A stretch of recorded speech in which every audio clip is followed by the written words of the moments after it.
Good morning. ప్రభు అయిన యేసుక్రీస్తు వారి పరిశుద్ధ నామములో అందరికీ శుభాలు. ఈరోజు మన అనుదిన ఆత్మీయాహారంగా సామెతల గ్రంథము 15వ అధ్యాయము 4వ వచనాన్ని ధ్యానించుకుందాం. సాత్వికమైన నాలుక జీవవృక్షము, దానిలో కుటిలత ఉండిన ఎడల ఆత్మకు భంగము కలుగును. సాత్వికమైన నాలుకట జీవవృక్షమట.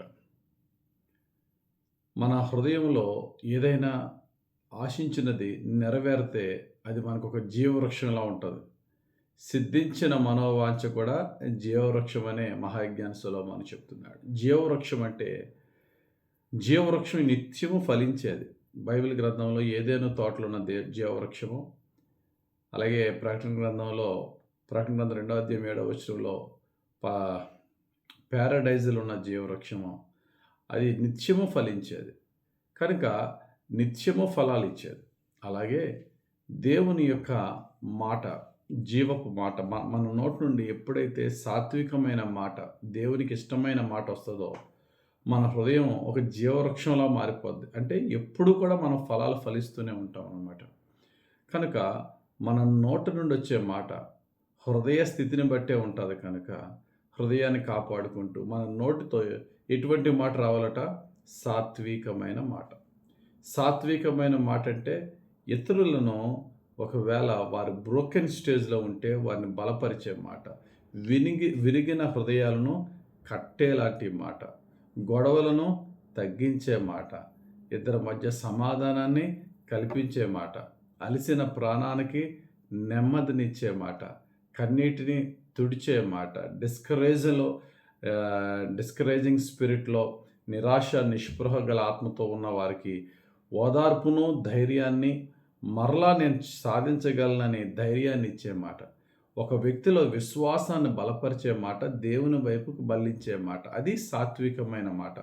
అటువంటి మాట మనలో ఉన్నప్పుడు మనలో జీవవృక్షం ఎలాగైతే ఫలిస్తుందో అలాగా దేవుని యొక్క ఆత్మ మనలో బహుగా ఫలింపజేసి మనల్ని జీవంలో నడిపిస్తుంది. ఉదాహరణకి బర్నబాకి ప్రోత్సాహపుత్రుడు అని పేరు. అతడు అందరినీ ఎంకరేజ్ చేసేవాడు.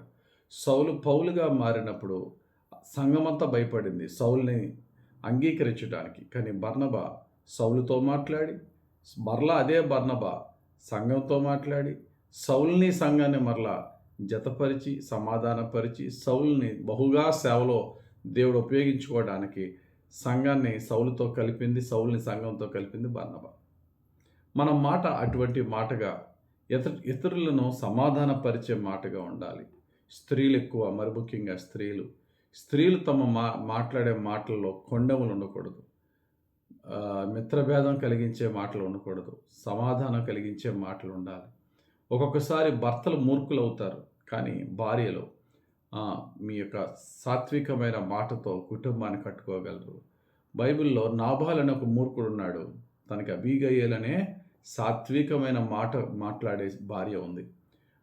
మరి తన కుటుంబం మీదకి భయంకరమైనటువంటి కోపంతో దావీదు వచ్చినప్పుడు దావీదుని ఎదురెళ్ళి తన భర్త మూర్ఖత్వాన్ని క్షమించమని చెప్పి హంబుల్గా, దీనంగా, సాత్వికంగా మాట్లాడిన మాటను బట్టి దావీదు తన కోపాన్ని వెనక్కి తీసుకున్నాడు. మన ఇంట్లో కానీ, వర్క్ చేస్తున్న చోట కానీ, ఆఫీసులో కానీ, బిజినెస్లో కానీ, సంఘములో కానీ, సమాజంలో కానీ, తెలుగులో సామెత ఉంటుంది కదా, నోరు మంచిదైతే ఊరు మంచిది అంటారు కదా. అలాగా మన సాత్వికమైన మాటతో అందరినీ కూడా మనము అందరి హృదయాల్ని జయించగలం. కనుక సాత్వికమైన మాట మన హృదయంలో ఒక జీవవృక్షం లాంటిది. తర్వాత మాట ఉంటుంది. తర్వాత అదే వచనంలో కంటిన్యూషన్ ఏంటంట, కుటిలత ఉండిన ఎడల. ఆ మాటలోనే సాత్వికమైన మాట లేకుండా కుటిలమైన మాటలు ఉండిన ఎడల, పైకి ఒకలాగా లోపలికి ఒకలాంటి మాటలు ఉండిన ఎడల, ఎదుటి వాడిని కృంగజేసే మాటలు మనం మాట్లాడితే కనుక మన ఆత్మకే భంగం. అది మన ఆత్మకు భంగమే, ఇతరుల ఆత్మకు కూడా భంగమే. అంటే అర్థం ఏంటంటే, ఎవరన్నా కష్టాల్లో ఉన్నప్పుడు వాడిని పైకి లేపే మాటగా ఉండాలి. కానీ ఇంక నువ్వు పనికి రావలేరా, ఇంక నీ వల్ల కాదు, వదిలేసుకో, ఇంకా అయిపోయింది నీ పని, ఇంక నేను ఎవరు గౌరవించరు, యూ లాస్ట్ యువర్ రెస్పెక్ట్, నీ గౌరవాన్ని నువ్వు పోగొట్టేసుకున్నావు అనే మాటలు. అటువంటి మాటలు ఏమవుతాయంటే, ఎవరైతే ఇబ్బందులు ఉన్నారో పుండు మీద కారం జల్లినట్టు ఉంటుంది. వారి మాటల్లో సత్యం ఉండదు. అబద్ధాన్ని జోడిస్తారు. మోసం ఉంటది, వ్యంగ్యం ఉంటది, అవమానం ఉంటది. ఉదాహరణకి భక్తుడైనటువంటి యోబు కష్టాల్లో ఉన్నప్పుడు ఆళ్ళ స్నేహితులు ముగ్గురు వచ్చి యోబుని ప్రోత్సాహపరిచే మాటలు ఒకటే లేదు గానీ, యోబుని కృంగదీసే మాటలున్నాయి. అందుకనే యోబు గ్రంథం చివరిలో భక్తుడైనటువంటి యోబుని ఓదార్చుతూ యోబుని దీవించే ముందుగా యోబు యొక్క ముగ్గురు స్నేహితులు దేవుడు గద్దించిన సందర్భం మనకి కనబడుతుంది. కాబట్టి మన మాటలు ఎదుటివాని కృంగదీసే మాటలైతే దేవుని నుండి మనకి శాపాలు తెచ్చుకుంటాం కనుక, దేవుని యొక్క శిక్ష మన మీదకి వస్తుంది కనుక, మాట్లాడితే ప్రతి మాటలో మన మాట ఇతరులను స్వస్థపరిచే మాటగా ఉందా, ఇతరుల ఆత్మలను కృంగదీసే మాటగా ఉన్నదా, ఒకసారి యోచించి మాట్లాడదాం. ఫీల్ అయితే ఆడే కదా మనకేంటి అని అనుకోవద్దు. మనము అన్యాయంగా ఇతరులను దుఃఖపరిచి, బాధపరిచి, కృంగదీసే విధంగా మనం మాట్లాడితే మనకి అదే పరిస్థితి దేవుడు కలిగిస్తాడనే సత్యాన్ని గమనించి, ఒకవేళ అటువంటి మాటలు మనలో ఉంటే దేవుని క్షమించమని అడిగి, ప్రభువా సాత్వికమైన మాట నాకు దయచేయి, నా మాటలు కుటిలత లేకుండా చేయి. ఇతరులు నా మాటలు విన్నప్పుడు వారు బలపరచబడి, ప్రోత్సహించబడి, ఆదరింపబడాలి.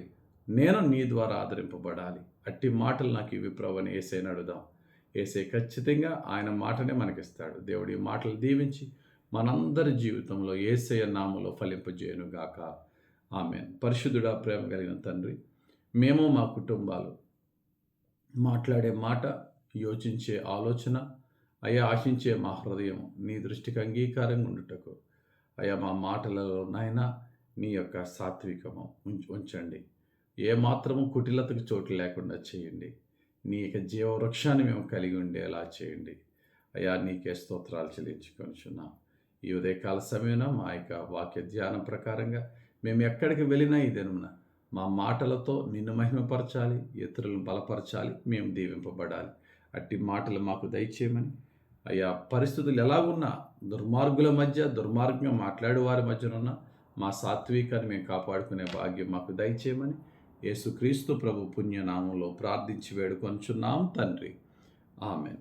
మన తండ్రిని యెహోవా దేవుని యొక్క దక్షిణ హస్తము, రక్షకుడైన యేసుక్రీస్తు ప్రభు శిలువ రక్తము, ఆదరించి పరిశుద్ధాత్మ దేవుని పరిశుద్ధాత్మ అభిషేకం హెచ్చుగా మనపై దిగి వచ్చి మనలను యేసుక్రీస్తు ప్రభుని పోలి నడుచు వారిగా పరిశుద్ధాత్ముడు ఇప్పుడు ఎల్లప్పుడూ నడిపించి పాలించి దీవించును గాక.